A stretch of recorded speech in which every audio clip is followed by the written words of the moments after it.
चला तर मित्रांनो, अंधेरीमधील इस्कॉन मंदिर म्हणजेच हरिरामकृष्ण मंदिर या मंदिराची छोटीशी व्हिडिओ बनवण्याचा मी एक छोटा प्रयत्न करत आहे. या मंदिराची स्थापना 1960 रोजी झाली. बघा, अंधेरी स्टेशनवरून मी ऑटो पकडण्याचा प्रयत्न केला. ऑटोवाल्याला म्हटलं, हरिरामकृष्ण मंदिर येणार का? तो म्हटला येणार ना, पण दादाने मीटर टाकला नव्हता. पण मी त्याला बोललो, दादा मीटर टाक. मग दादाने मीटर टाकल्यानंतर मला त्यांनी श्री हरिरामकृष्ण मंदिर येथे सोडलं. पाहू शकता, इस्कॉन मंदिर खूप छान मंदिर होतं. बाहेरून तर अप्रतिम दिसत होतं. हां, आणि ज्यांना शक्य नसेल ऑटोने येणे, तर इथे बससुद्धा येते, ती पण 627 नंबर. फायनली मी राम मंदिरमध्ये एंट्री केली. एंट्री केल्या क्षणी आपली बॅग आणि आपले शूज किंवा आपल्याकडे काही साहित्य असतील ते या लॉकरमध्ये ठेवायला लागतात. लॉकरमध्ये ठेवल्यानंतर तो एक कुपन देतो, ते मिस नाही करायचं. आणि ह्या मंदिरामध्ये जाण्यासाठी हात आणि पाय धुवूनच आतमध्ये जावं लागतं. त्यामुळे मी हात वगैरे धुतले आणि मंदिरामध्ये आतमध्ये जाण्याचा प्रयत्न केला. पाहू शकता, मंदिर हे पूर्ण मार्बलचं असल्यामुळे थंडगार होतं. बघू शकता माझ्या चेहऱ्यावरून खूप छान वाटत होतं आतमध्ये गेल्यानंतर. माझ्या अगोदर कॉलेजचे स्टुडंट आणि आजूबाजूचे व्यक्ती मंदिरामध्ये बसले होते.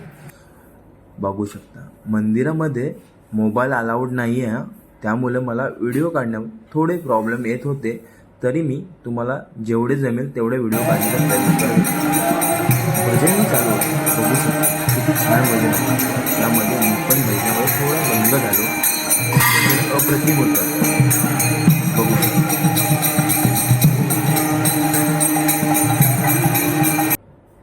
आणि ह्या मंदिराच्या चारी भिंतीमध्ये देवांची अनेक रूपे एका चित्रकलेमध्ये कशी असतात तशी हुबेहूब रेखाटली होती. बघा तुम्ही. पण ही बघण्यापेक्षा तुम्ही प्रत्यक्ष येऊन इथे भेट देऊन बघितलीत ना, तर खूप छान वाटेल. कारण की मोबाईल मला कॅरी करून दाखवणं तुम्हाला जमत नव्हतं, कारण की तिथं मोबाईल अलाउड नसल्यामुळे मी चोरून व्हिडिओ काढत होतो. समजलं का मित्रांनो? म्हणून बोलतो, तुम्ही या आणि स्वतः विजिट देऊन बघू शकता. सर्व देवांची रूपे रेखाटली होती.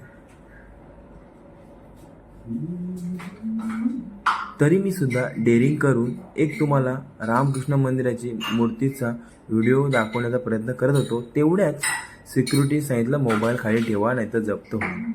आणि इथे श्रीराम तसे इत्यादी गणेशांचे किंवा सर्व देवांचे पुस्तकं मिळू शकतात. आणि इथे सर्व देवांच्या मूर्ती मिळतात. मूर्ती सर्व छान होत्या. मला घ्यायची नव्हती म्हणून मी काही जास्त इंटरेस्ट घेतला नाही, कारण की मूर्ती कॉस्टली असेल असा माझा अंदाज. पण मूर्तीची कधी किंमत करतात नाही, त्यामुळे मी जास्त काय बोलत नाही. इथे स्नॅक्स वगैरे पण भेटतो. आणि पुढे गेल्यानंतर प्रसादाचा स्टॉल होता. पण त्याच्या अगोदर तुम्हाला मी बाहेरचं पूर्ण मंदिर दाखवतो. मंदिर बघा किती छान असेल आणि किती छान आहेच खरंच. फायनली प्रसादाची माझी वेळ झाली.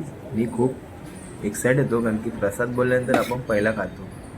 मग काय, मी लगेच हात पुढे करून प्रसादाची टकोरी हातात घेतली. बघू शकता, जय रामकृष्ण हरी असं म्हणून मी प्रसाद खाल्ला. आणि हां, टोकन माझ्याकडे होतं, नाहीतर मला चप्पल आणि माझी बॅग नसती मिळाली. मग या दादाला मी दिले टोकन. पण दादा पण काय फुल फॉर्ममध्ये होता. शेवटी त्यांनी मला दिलंच.